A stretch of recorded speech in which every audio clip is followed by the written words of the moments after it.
मंडळी 7 दिवसात 1000 कोटींचा टप्पा पूर्ण केलेला चित्रपट तो म्हणजे अल्लू अर्जुनचा पुष्पा द रूल 2 पार्ट 2 असं या पिक्चरचं नाव आहे। या पिक्चरनं सर्व रेकॉर्ड मोडीत काढले, म्हणजे बाहुबली 2चा असो किंवा पठाणचा असो, या सर्व रेकॉर्ड ब्रेक कमाई करत या पिक्चरने एक नवीन इतिहास रचवला। पण आता सध्या एक आलेल्या बातमीनुसार आहे की त्या प्रीमियम शोमध्ये एका महिलेचा चेंगराचेंगरीत मृत्यू झालाय। त्यामुळे अल्लू अर्जुनला आज शुक्रवारी सकाळी अटक करण्यात आली आहे। ती अटक कशामुळे करण्यात आली, त्यावर झालेली कलमं कोणती आहेत आणि ही अटक खरंच न्यायव्यवस्था ही सर्वांना समान असते का, यामध्ये काय संदेश मिळतो, यावरतीच आज आपण या व्हिडिओच्या मध्ये सविस्तर बोलणार आहोत। नमस्कार, मी सागर आणि तुम्ही पाहताय तुमचा आवडता चॅनल सागर हिट्स। मित्रांनो, पिक्चर म्हटलं किंवा कोणताही सेलिब्रिटी म्हटलं तर तिथं गर्दी होते आणि साऊथ मधले जर चित्रपट पाहायला गेलं तर पहिल्यांदा साऊथ इंडस्ट्रीत हे एखाद्या हिरोला देव म्हटलं जातं। मग रजनीकांत असो, तिथले बरेच ॲक्टर असो, प्रभास असो, NTR असो, चिरंजीवी असो, असे भरपूर तिथे ॲक्टर्स आहेत, अल्लू अर्जुन आहेत। त्यामध्ये सर्वांना देवस्थानी मानलं जातं। त्यांचा जर चित्रपट थिएटरमध्ये लागला तर त्यावरती दुग्धाभिषेक केला जातो तिथल्या त्या पोस्टरला। तो इतकी प्रचंड अशी तिथं गर्दी होती। 4 डिसेंबरला या चित्रपटाचा जो काही प्रीमियर शो होता तो हैदराबादमध्ये संध्या एक टॉकीज आहे, त्या संध्या टॉकीजमध्ये तिथं प्रीमियम शो ठेवला होता। ती टाकी यासाठी प्रसिद्ध आहे की ती टाकी पहिल्यापासून तिथं हैदराबादमध्ये खूप जुनी टाकी आहे आणि प्रत्येक चित्रपट तिथं पहिल्यांदा प्रीमियम शो तिथंच होतो। त्यामुळे तिथं मोठमोठे सेलिब्रिटी आपले चित्रपट हे तिथं प्रीमियम शोसाठी घेतले जातात आणि तिथं मोठी अशी गर्दी होती। असा तिथला इतिहास आहे त्या टाकीचा। त्यामुळे अल्लू अर्जुनचा चित्रपट हा सुद्धा प्रीमियम शोसाठी तिथं लावण्यात आलेला होता। आणि मित्रांनो, त्या प्रीमियम शोला अल्लू अर्जुन हे येणार होते आणि अल्लू अर्जुन येणार आहे म्हटल्यानंतर तिथं भगदड माजली, एकदम असा गोंधळ झाला, पूर्ण गर्दी झाली आणि त्या गर्दीमध्ये बऱ्याच जणांना ते चेंगराचेंगरीत गुदमरल्यासारखं झालं होतं आणि त्यावेळेला ती माणसं पडली होती। बऱ्याच जणांना CPR देण्यात आल्या, त्यामुळं बऱ्याच जणांचा जीवही वाचला। गंभीर अवस्थेत अजून सुद्धा काही माणसं आहेत, पण या महिलेला तिथल्या नजीकच्या दवाखान्यात नेण्यात आलं। विद्यानगरी दवाखान्या नजीकचा तिथं नेण्यात आलं, पण नेल्यानंतर तिथं दवाखान्यात तिचा मृत्यू झाल्याचं असं घोषित करण्यात आलं आणि मुलगा अजूनही गंभीर आहे। नंतर या सर्व प्रक्रियेमध्ये अल्लू अर्जुनने त्यानंतर एक भावनिक असा एक व्हिडिओ होता, त्यांचा माफी मागितली त्यांनी आणि त्या व्हिडिओमध्ये त्यांनी जे काही कुटुंब आहे त्या कुटुंबाला 25 लाखाची मदत सुद्धा केली आहे आणि तो जो काही मुलगा आहे जो आता गंभीर अवस्थेत आहे त्याच्या दवाखान्याचा संपूर्ण खर्च हा अल्लू अर्जुन करणार आहे असं त्यांनी सुद्धा त्या व्हिडिओमध्ये सांगितलं आहे। असा भावनिक त्यांनी व्हिडिओ एक केलेला आहे, त्यांनी दिलगिरी सुद्धा त्याबद्दल व्यक्त केलेली आहे। पण ती जी काही मृत महिला आहे त्या महिलाच्या पतीने तिथं चिक्कडपल्ली असं एक पोलीस स्टेशन आहे, त्या पोलीस स्टेशनमध्ये त्यांनी अल्लू अर्जुनच्या किंवा त्या ज्या झालेल्या घटनेच्या विरोधात एक तक्रार नोंदवली, FIR नोंद केला। या FIR नोंद केल्यानंतर भरपूर अशा प्रोसेस झाल्या। यामध्ये मॅनेजरला, त्या थिएटरचा जो काही मॅनेजर आहे ते 2 मॅनेजर आणि त्याच्या मालकाला सुद्धा अटक केलेली आहे यामध्ये आणि त्यांची सुद्धा पूस आता सध्याचा चालू आहे आणि यामध्ये आज शुक्रवारी सकाळी अल्लू अर्जुनला सुद्धा अटक करण्यात आली आहे। तर अल्लू अर्जुनवरती कोणते गुन्हे दाखल आहेत, तर आता नवीन आलेल्या ॲक्टनुसार BNS ॲक्टनुसार 105 आणि 108-18 हो जो ॲक्ट त्यांनी लावलेला आहे त्यामध्ये सदोष मनुष्य वधाचा जो काही गुन्हा आहे तो दाखल करण्यात आला आहे आणि लोकांच्या जीविताला हानी झाल्याप्रकरणी त्यांना यामध्ये अटक करण्यात आलेली आहे। ज्या वेळेला एखादा मोठा सेलिब्रिटी एखाद्या ठिकाणी येतो तर त्यावेळेला त्या तिथल्या पोलीस स्टेशनला कळवणं किंवा तिथल्या पोलीस सिक्युरिटीना कळवणं, त्यांची जी काही पर्सनल सिक्युरिटी गार्ड आहे त्यांचे जे काही बाउन्सर वगैरे असतील त्यांनी त्या थिएटर मालकाला कळवणं किंवा थिएटर मालकाने तिथल्या आसपासच्या त्या चौकीत सांगणं आणि तिथून मग त्यांचं येण्याची जाण्याची जी काही व्यवस्था आहे त्या हिरोची किंवा त्या सेलिब्रिटींची ती ठरवावी लागते। ते पूर्वनियोजित सर्व करावं लागतं आणि ते इथं केलं गेलेलं दिसत नाही। त्यामुळे पोलिसांनी तक्रार ही त्या 2 मॅनेजरवरती, त्या थिएटरच्या मालकावरती आणि जे काही त्यांचा स्टाफ आहे, अल्लू अर्जुनचा बॉडीगार्डचा जो सिक्युरिटीचा स्टाफ आहे त्यांच्यावरती आणि अल्लू अर्जुन या सर्वांवरती त्यामुळं कारवाई केली आहे। तर या सर्व घटनाची माहिती बघता की हा नेमका स्टंट होता अल्लू अर्जुनचा का काय हे समजायला मार्ग नाही, कारण आपण एक एवढा मोठा सेलिब्रिटी आहे, आपला चित्रपट एवढा थिएटरमध्ये गाजणार आहे किंवा या चित्रपटाची पब्लिसिटी इतकी झालेली आहे, या अगोदर आपले थिएटर पिक्चर येण्या अगोदरच आपले तिकीट इतकी विक्री झालेली आहे। तर यामध्ये आपण जाताना पूर्वसूचना दिली पाहिजे, आपल्या सिक्युरिटी गार्डला सांगितलं पाहिजे किंवा त्या थिएटर मालकाला सांगणं किंवा तिथल्या जवळच्या नजीकच्या पोलीस स्टेशनला सांगणं, कळवणं हे खरं तर महत्त्वाचं होतं। पण त्यांनी ते का केलेलं नाही हा आता हे चौकशी आणि नेमकं निकषाचे लक्षात येतील। पण आता तुर्तास तरी माध्यमातून मिळालेल्या माहितीनुसार हेच आहे की हे सर्वांना कोणतीही कल्पना नव्हती, म्हणजे कल्पना न देता अल्लू अर्जुन तिथं आल्यामुळे ही सर्व भगदड झाली झाली होती। तर मित्रांनो, ही सर्व जी घटना झाली या घटनाक्रमाचा जर पाहायला गेलं तर अल्लू अर्जुन आता अटक झालेला आहे। यामध्ये आता भरपूर अशा चर्चा सुद्धा मीडियामध्ये होत आहेत। काही घटना झाली तर भारतामध्ये एक दोन फळ्या पडल्या जातात, त्यामध्ये एक फळी त्या याच्या बाजूने असते, जी काही घटना झाली त्याच्या बाजूने असते, तर एक फळी त्याच्या विरोधातल्या बाजूने असते। इथं सुद्धा आता तेच होताना दिसत आहे की अल्लू अर्जुनचा यामध्ये काही दोष नाही असं ते अल्लू अर्जुनचे फॅन सुद्धा म्हणत आहेत। तर काही जण म्हणत आहेत की न्याय प्रक्रिया जी आहे किंवा कायदा जो आहे त्या कायद्याला सर्व माणसं समान असतात, त्यामध्ये श्रीमंत असो, गरीब असो, बॉलिवूड ॲक्टर असो, राजकारणी असो किंवा कोणी असो, या सर्वांसाठी न्याय प्रक्रिया ही सर्वांसाठी सारखीच असते। आणि जर त्याच्यावरती FIR झाली असेल आणि त्याच्यावरती जर चौकशीला त्यांना घेतलेलं असेल आणि त्याच्यावरती जर गुन्हा झाला तर त्याला सजा सुद्धा मिळालीच पाहिजे असं सुद्धा काही माणसांचं म्हणणं आहे। तर यामध्ये असे दोन पार्ट आता दोन विभागण्या आता आपल्याला पाहायला मिळत आहेत। तिथल्या हैदराबादमधल्या पोलिसांनी जी काही राबवली त्याबद्दल खरंच एक कौतुकास्पद गोष्ट आहे, कारण किती जरी मोठा ॲक्टर असला किंवा किती जरी मोठं त्याचं वर्चस्व असलं तर त्यासाठी कायदा हा सारखाच असतो।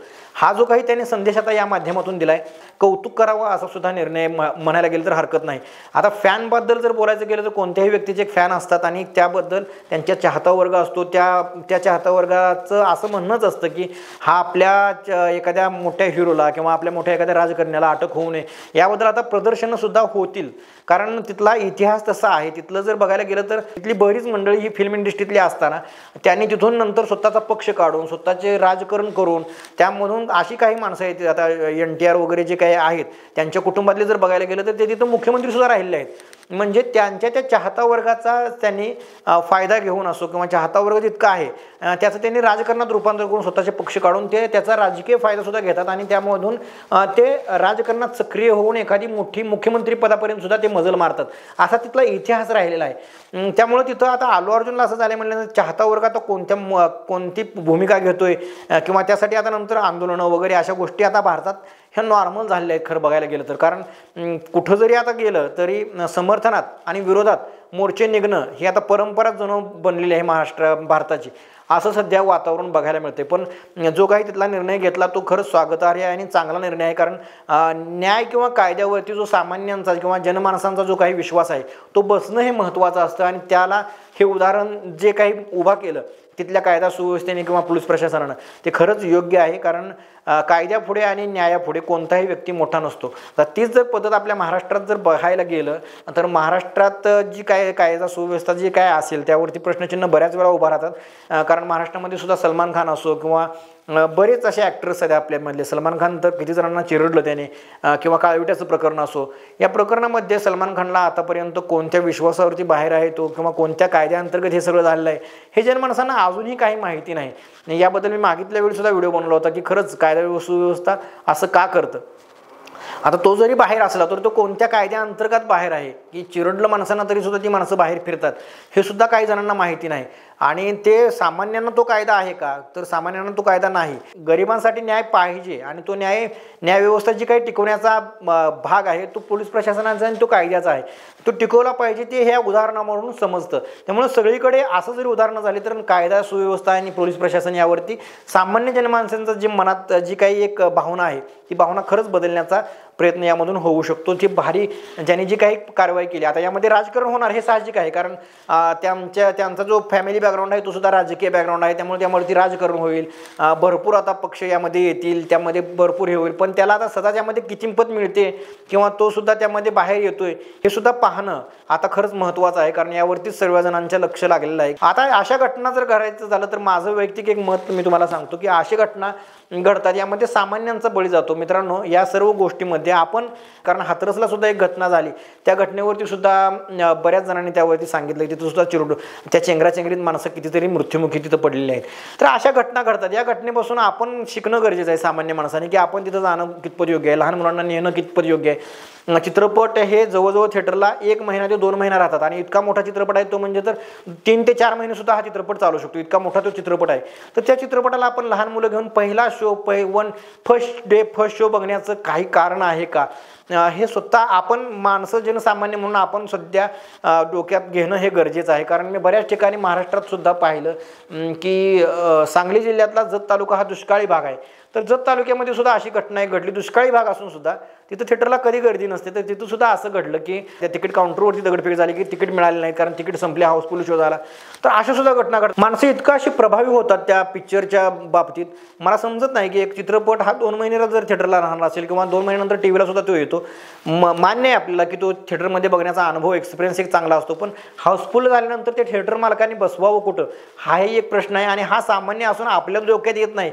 हे खरंच नवल वाटतं की असली कोणती एक वेड्यासारखा आपण चाहता होतो एखाद्याचा की थिएटर फुल जरी झालं तरी आपण त्याच्यावरती दगडफेक करतो किंवा थिएटर फुल झाल्यानंतर एखाद्या हिरोला बघण्यासाठी आपण इतकी गर्दी करतो किंवा इतकी नंतर त्या चेंगराचेंगरीत दमछाक होते आणि त्यामध्ये माणसांचा मृत्यू जातो. खरं तर सामान्य माणसांनी यावरती आत्मपरीक्षण करणं गरजेचं आहे.